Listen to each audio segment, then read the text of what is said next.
You're listening to Ready That Go podcast, where we talk about the mysteries of parenting. My name is Lenart.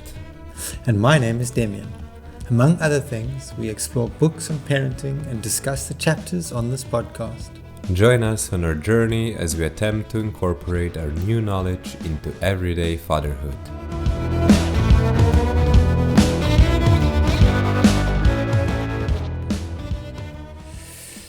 All right.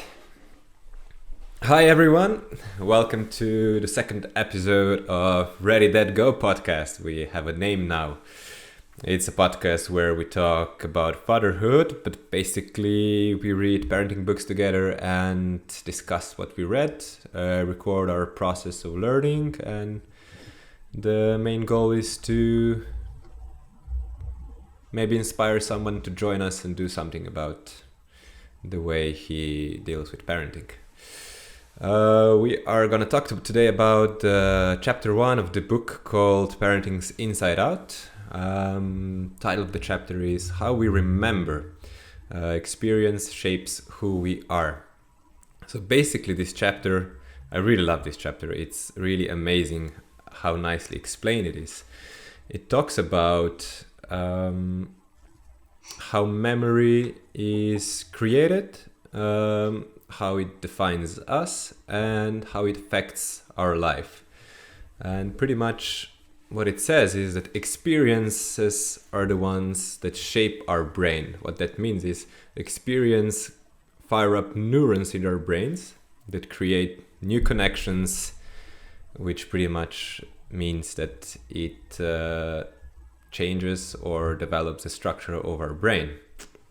And in the book it talks about two sorts of memories. I think it's important we discuss about this a little bit because it's pretty much the main thing. So we have an implicit memory, which is present at birth. It has no images or words connected to it.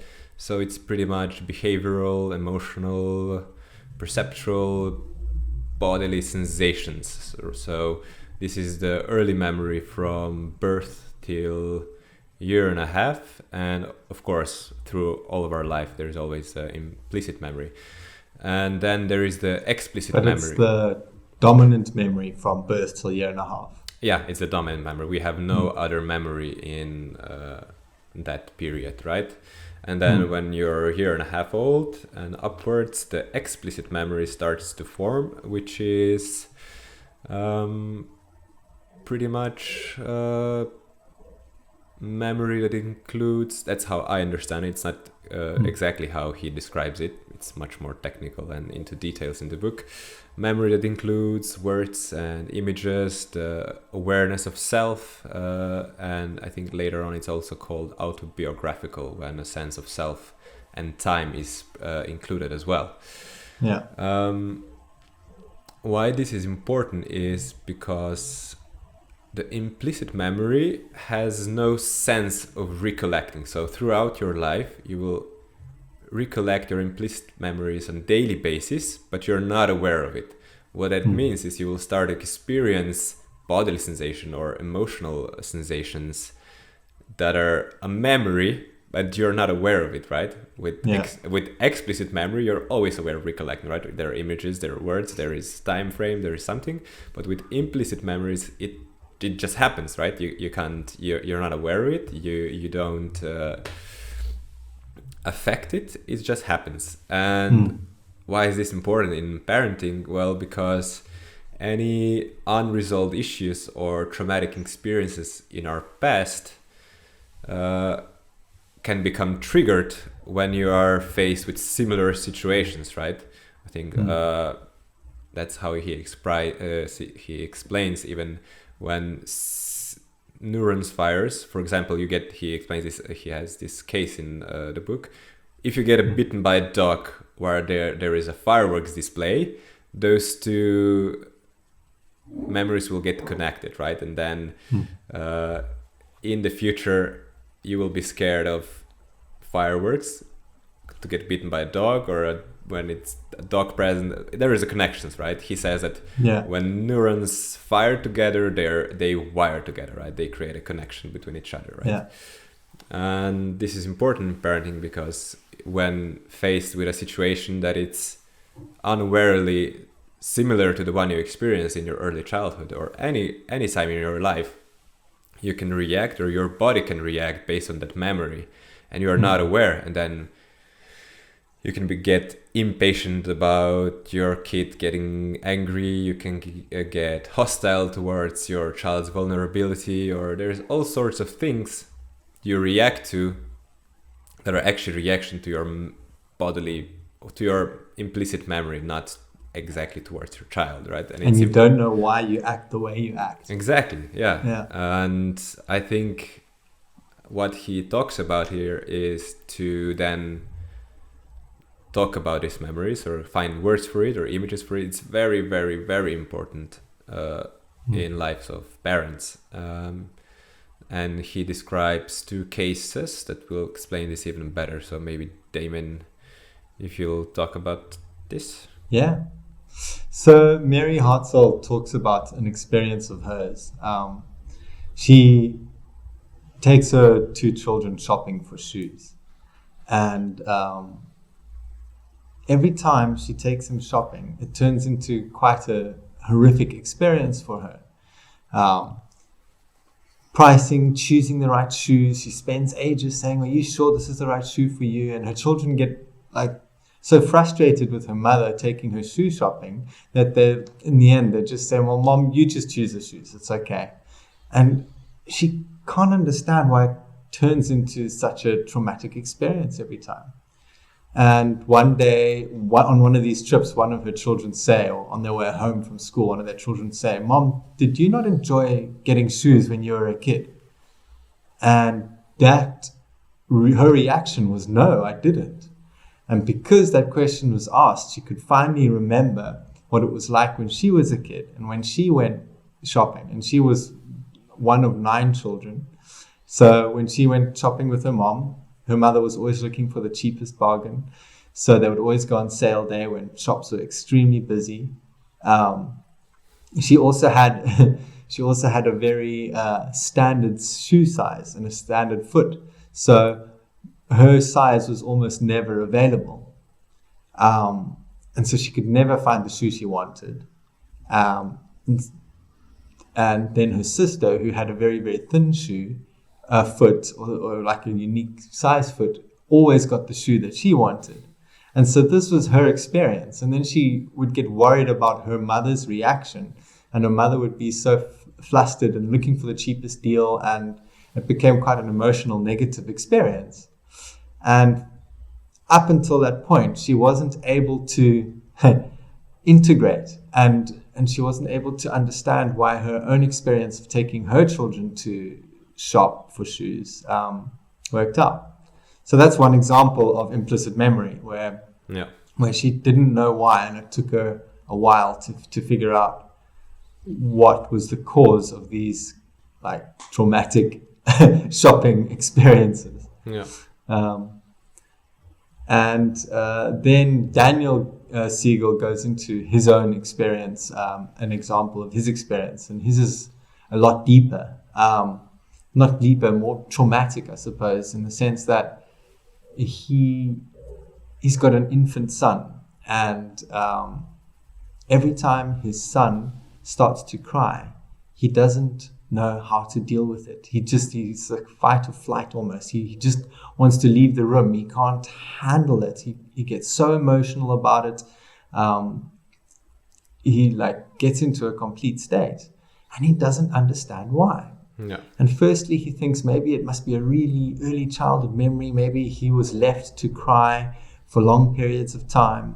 He can't, and he thinks it must be something like that. And he plays with those thoughts, but they don't trigger anything for him. There is no. And he even goes as far, as to think okay, well, maybe I'm not in the right state of mind to recap what this is all about. And then one of these days when his child is crying, he suddenly gets this vision of another child on a bed. and it's on an operation table, and it was from when he was doing his internship at a pediatric hospital, and he had to, in the middle of the night, had to deal with extremely sick children, young babies, having to find a vein and take blood, and this experience, and it happened over and over again for a full year while he was in his internship. And that was causing this, he never had the opportunity to kind of reflect on these experiences, because it was one thing after another for a whole year. When that year was over, the last thing he wanted to do was kind of dig into those experiences that he had.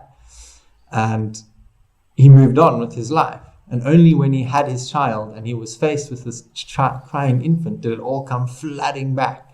And he said it was so intense for him.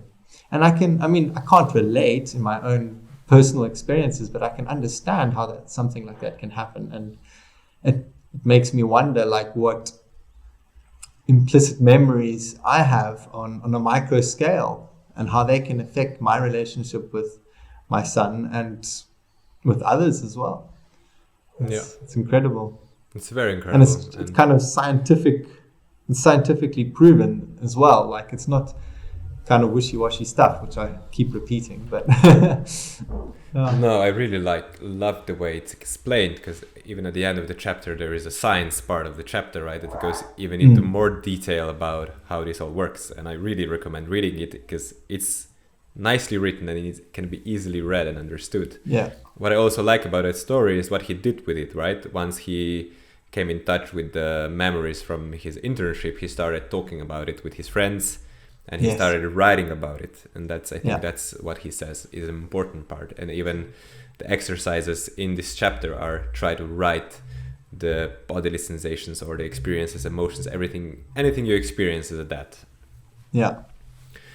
Yeah, that's like the first suggestion of the toolkit that they provide throughout the book is, I mean, they talk a bit about it in the introduction as well. People have different ways of reflecting. Yeah. But consciously reflect is very, very important on these experiences with your child, because maybe you don't understand them or don't know them now, but by constant reflection, you'll be able to relate to it better.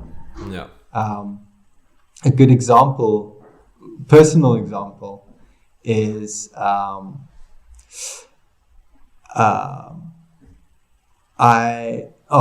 lost my train of thought. Sorry. No worries. I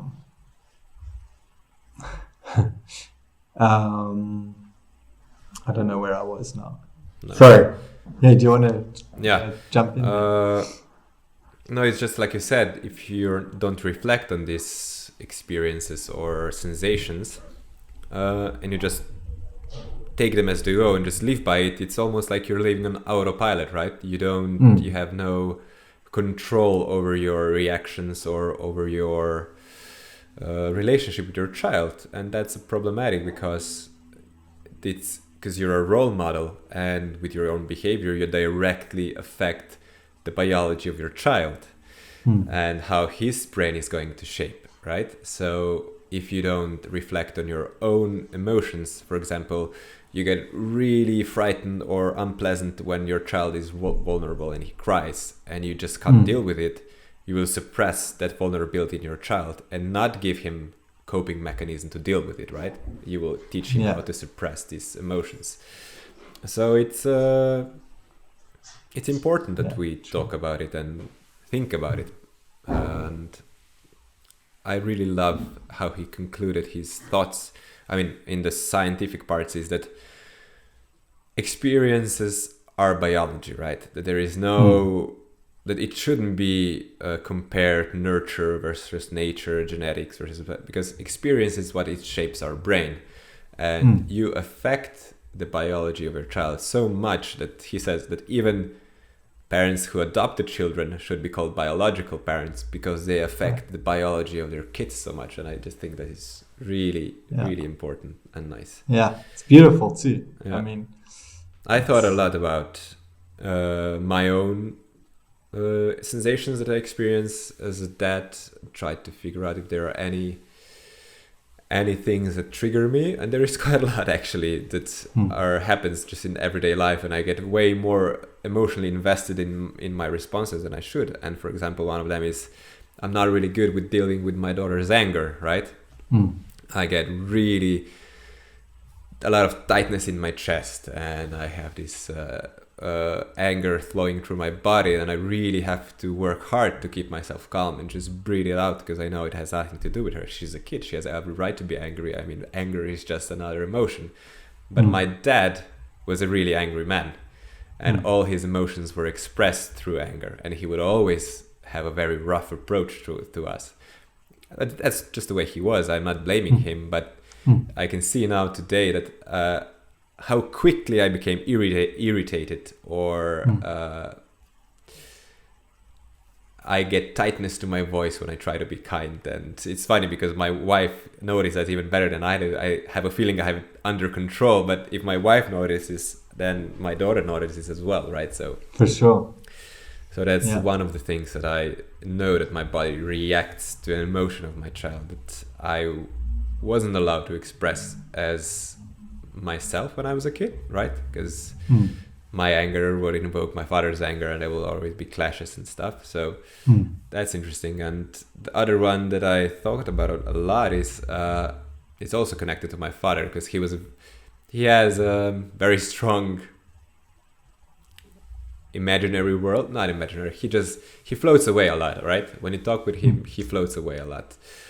And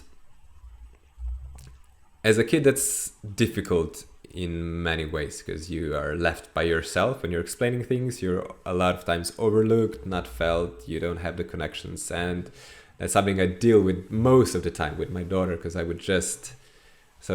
think the sensations in my body or emotions they're all gone, right? I'm just not present anymore. I float away somewhere, and then I always have to bring myself back to the present moment, bring myself back. And I've just always hated so much. Oh God, I hated this feeling with my dad when he wouldn't listen. And now I'm the one who floats away, and there is a kid there who needs my attention. He needs my connection. Yeah. And I float away so many times, right? So I think those two are quite dominant in my life. So I have to deal with this on a daily basis, right? I don't have any other traumatic, or, well, not yet, because I haven't been mindful of it. I'll try to be more mindful and maybe talk more about it next time. But I think it's really important to be aware of what's happening in your body, or what emotions are happening, what behaviors you're doing unaware, and what your body is feeling. Even just physical sensations like tightness in your chest, or stomach pain, or headache, or anything can be connected with implicit memory, right? Yeah. The whole physical world. It's funny, I mean, last week during our introduction, we spoke about what we were going to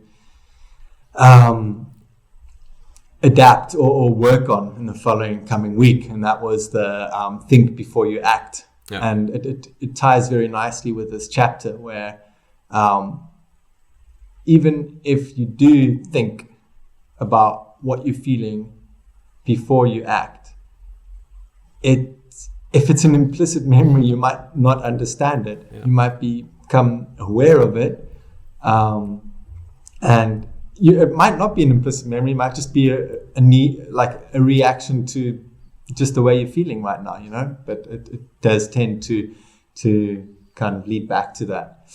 And I think, I don't know, it's almost like Jackson, my son, knew what I was working on this week, and Carla, my wife, also has known, like we're going through this development process with Jack at the moment, where he is challenging everything. It's a big control game at the moment. For example, this morning he gets breakfast at school, but we've decided to make a breakfast for him, and we take it with to school. And this morning he said, "Daddy, please can I have breakfast at home?" So I said, "Okay, since you're up on time, let's have breakfast at home." And he was very excited about that, so we sat down and had breakfast. And after breakfast, the first thing he says is, "Daddy, I want to have my breakfast at school." Now that's a small example of these what Jackson's going through at the moment, and it's everything. And then like my reaction as well, like I'm just like pulling my hair out, or sometimes I also get quite heated, and more lately over the last 2 weeks than I have in a long time, and I've had to really check my anger. And so I'm sure I haven't been extremely good at thinking before I act, to be honest. Yeah. But I am becoming way more aware of it, and I want to try and journal now, as they recommend in this chapter, is actually write down what exactly happened, because we were speaking just before this episode, and even though it's all fresh in my mind, stuff just disappears so quickly. Yeah. And I suppose also in today's world, where you're flooded with so much information, your brain has to kind of sift out even more. And this was something Carla and I were talking about last night. And we challenged with information overload. And on top of that, implicit memory, it's an insane challenge that we have as humans and parents today. Yeah. I agree also, yeah.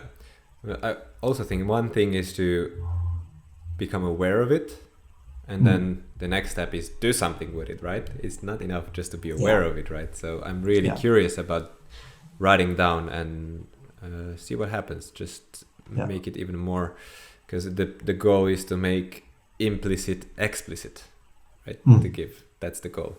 But how much of that is actually occurring, we don't know, because it's implicit. It just happens. Right? We have no recollection. We have no awareness of recollecting these memories. So I think this is going to be my goal as well for this week. Try to write down, journal a bit, just about what triggers me, what are the sensations, and and you know what's also awesome about it is it benefits so many parts of one's life doing that. Like if you take the stance of like highly successful people, if it's athletes or CEOs, etc., actors, all of them talk about this type of reflection as well, about journaling, about writing things down. So it's not specific to parenting or personal development. It's it's all encompassing. It can really, really help you with all things in life. And if you have something specific you want to write about, like reflecting on one's reaction, I haven't done it myself, but I can see how rewarding it can be. Yeah, I agree.